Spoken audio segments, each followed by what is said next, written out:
That evening was colder than usual, and the silence between us felt even colder. Her words hung in the air long after she had spoken them. I want to see what other options I have. It wasn't shouted. It wasn't cruel.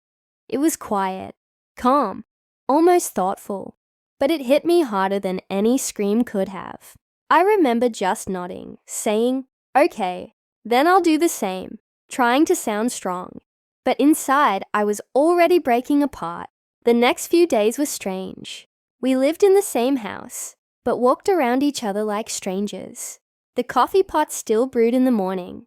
Her perfume still lingered in the hallway. But everything felt distant, unfamiliar. I started to notice how much of my life was built around her. The little routines, the shared jokes, even the silence that used to be comforting. Now that silence was unbearable. I went out more, met old friends I hadn't seen in years. They laughed, asked about us, and I laughed too, pretending things were fine. One of them joked that maybe a little space would do us good. I smiled, but deep down, I knew it wasn't just space she wanted. It was possibility. She wanted to see what life could be like without me. And now I had agreed to do the same. She started going out too. Different perfume, different clothes, a spark in her eyes that I hadn't seen in a long time. It hurt, but I couldn't blame her. Maybe she had been unhappy for longer than I realized. Maybe we both had. Nights became longer, and I started questioning everything. When did love turn into habit? When did home start feeling like a cage instead of comfort? One night, I saw her smiling at her phone, the kind of smile that used to be mine. I wanted to be angry, but instead, I felt something else, sadness mixed with relief.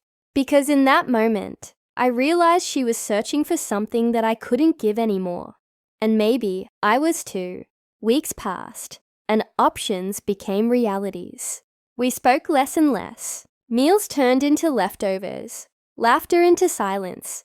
But in that quiet, I started rediscovering parts of myself that I had buried under the weight of us.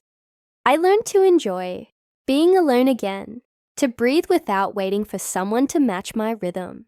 Then one morning, she came into the kitchen while I was making coffee. She looked tired but calm.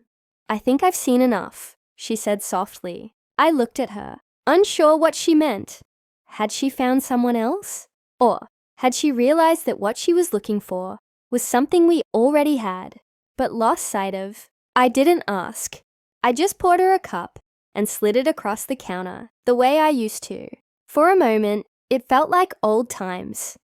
Two people sharing a quiet morning, not as husband and wife maybe, but as two souls who had finally understood each other's emptiness. Maybe love doesn't always end with doors slamming or hearts breaking. Sometimes it just fades quietly, leaving behind two people who learned what it means to let go. And as she sipped her coffee and smiled faintly, I realized that seeing other options had shown us something more valuable. The truth of who we really were, apart and together.